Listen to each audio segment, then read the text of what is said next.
I found something very interesting, though it is alarming.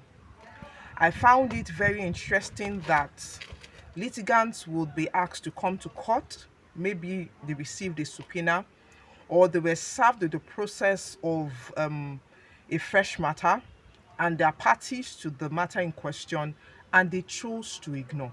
I found it very interesting. And carefully, having looked at that particular issue I just described earlier, I found that there are three basic reasons why people do that, or maybe say Nigerians do that. The first reason that I found very interesting, though alarming, is based on ignorance. Sometimes citizens might choose to ignore or deny the receiving of a particular document because of ignorance. The second thing that really amazes me, though I found it as one of the reasons why human beings, citizens can take this particular posture, is their faith. Some persons say because of their faith they can't come to court. Come closer. Have you not heard about the story of Esther in the Bible? The one that when she received the letter that was given to her by her cousin, that she decided to take steps, and the steps she took were legal steps. Have you not heard or seen or read about that in the scriptures, in the Bible? So saying that because of your faith you cannot prosecute a matter that was charged against you is nothing but folly. Let me put it that way. So the first one I mentioned is ignorance. The second thing I mentioned is what?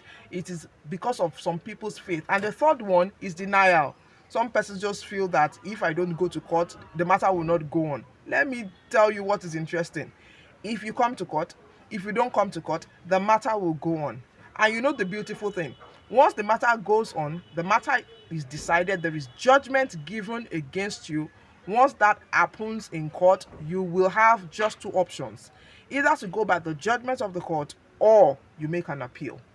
But you know the thing, if you make an appeal on a case you did not build in the lower court, what will the Court of Appeal or the Supreme Court, as the case may be, what would they be hanging their judgment upon? Recently, there is a Court of Appeal judgment. I'll tag it with this video when I'm done.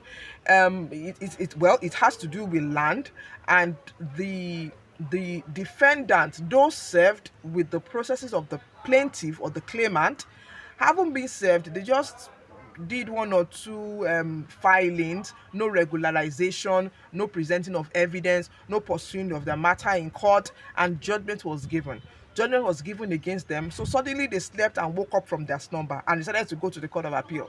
You know what? The Court of Appeal upheld the judgment of the lower court.